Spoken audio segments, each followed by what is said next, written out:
अग्निपथ से दुश्मन देशों का बुरा हाल, तो देश में इतना बवाल क्यों? अग्निपथ पर हंगामे से चाइना पाकिस्तान इतने खुश क्यों हैं? अग्निपथ पर गर्व की जगह बवाल, इसके पीछे किसकी चाल? बेशक भारत में शहर शहर अग्निपथ के खिलाफ हुंकार भरी जा रही है, जगह जगह बवाल जारी है, लेकिन इसकी हकीकत जानेंगे तो आपके होश उड़ जाएंगे। हम आपको ऐसी रिपोर्ट दिखाएंगे जिसके बाद आपको समझ आएगा कि मिशन अग्निपथ का सफल होना कितना जरूरी है। उससे पहले इतिहास पर एक नजर डालना जरूरी है, क्योंकि पीएम मोदी से पहले ऐसे कुछ बड़े फैसले इंदिरा गांधी और अटल बिहारी वाजपेयी ने भी लिए थे। अग्निपथ से पहले ऑपरेशन शक्ति और स्माइलिंग बुद्धा जैसे बड़े मिशन को अंजाम दिया जा चुका है। 11 मई 1998 इतिहास की वो तारीख जब न्यूक्लियर हथियार वाली लिस्ट में भारत भी शुमार हो गया था। 11 मई 1998 को भारत ने सफल परमाणु परीक्षण किए थे।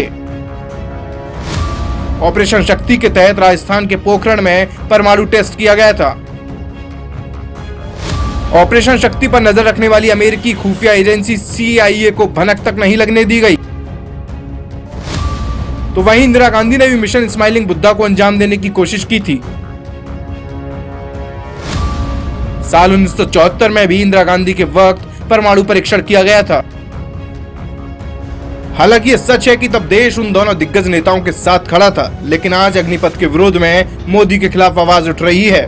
लेकिन अब आपको अंदाजा हो गया होगा कि अगर ये परीक्षण तब ना हुए होते तो आज हमारे देश के पास भी न्यूक्लियर हथियार ना होते, जिनके बलबूते आज भी कई दुश्मन देश भारत को आंख दिखाने की हिमाकत नहीं करते। अब आपको अग्निपथ की अहमियत भी समझाते हैं, जो दुश्मनों की सोच से एक कदम आगे का प्लान है, क्योंकि आपसे ज्यादा मिशन अग्निपथ को दुश्मन समझ चुके हैं। यही वजह है कि इस हंगामे पर दुश्मन देशों की नजर है। देश हित में इसके कई फायदे भी हैं। पहला फायदा तो यही है कि कम उम्र से ही युवाओं में देशभक्ति का जज्बा जगेगा। वहीं इजराइल जैसे कई देशों की तरह भारत के युवा भी बिल्कुल तैयार होंगे और ट्रेंड होंगे। सेना से रिटायर होने के बाद भी जरूरत पड़ी तो देश को उनकी मदद मिल सकेगी।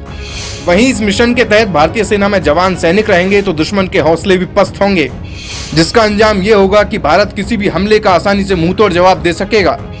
तो वहीं पेंशन जैसे कई खर्च कम होने से सेना को हाईटेक हथियार भी मिल जाएंगे। लेकिन भारतीय सेना की ताकत बढ़ना कई देशों को चुभने लगा है। जिस तरह अटल बिहारी वाजपेयी के शासनकाल में परमाणु परीक्षण को रोकने के लिए अमेरिका ने पूरी ताकत लगा दी थी, कुछ वैसे ही अमेरिका की तरह अब चीन की नजर भी सीधे भारत के मिशन अग्निपथ पर है। और अग्निपथ के खिलाफ हंगामे से उसके मन को तसल्ली यकीनन मिल रही होगी, क्योंकि हिंदुस्तान पर टकटकी लगाए बैठी चीनी सरकार चौतरफा भारत को घेरने में जुटी है। आंकड़ों की माने तो चीन को छोड़कर अभी भारत के पास दुनिया की दूसरी सबसे बड़ी सेना है। किस देश के पास कितनी बड़ी सेना है ये भी समझिए। चाइना के पास दुनिया की सबसे बड़ी सेना है। चीन के पास करीब 20 लाख सैनिक हैं, तो वहीं चीन के बाद भारत के पास सबसे बड़ी सेना है। भारत के पास लगभग 14.5 लाख सैनिक हैं। हालांकि अमेरिका और रूस के पास भारत से कम सेना है। अमेरिका के पास जहां लगभग 14 लाख सैनिक हैं, तो वहीं रूस की आर्मी में 8.5 लाख जवान हैं। इस रिपोर्ट से ये तो साफ हो गया कि भारत को घेरने की रणनीति बनाने वाले चीन को भारत का यूं आगे बढ़ना एक आंख नहीं सुहाएगा, और चीन की गोद में बैठे पाकिस्तान को भी मिशन अग्निपथ से मिर्ची लग रही है, क्योंकि दुश्मन बखूबी जानते हैं कि भारत अगर अग्निपथ के रास्ते पर चला तो उनकी नापाक साजिश नाकाम हो जाएंगी। वो अच्छे से ये भी जानते हैं कि भारत का ये मिशन अग्निपथ आने वाले दिनों में उनके लिए एक काल है। इस बारे में अपनी राय हमारे साथ जरूर साझा करिए और कमेंट बॉक्स में जरूर बताइए कि इस मिशन के बारे में आप क्या सोचते हैं। ब्यूरो रिपोर्ट, बोल बेधड़क।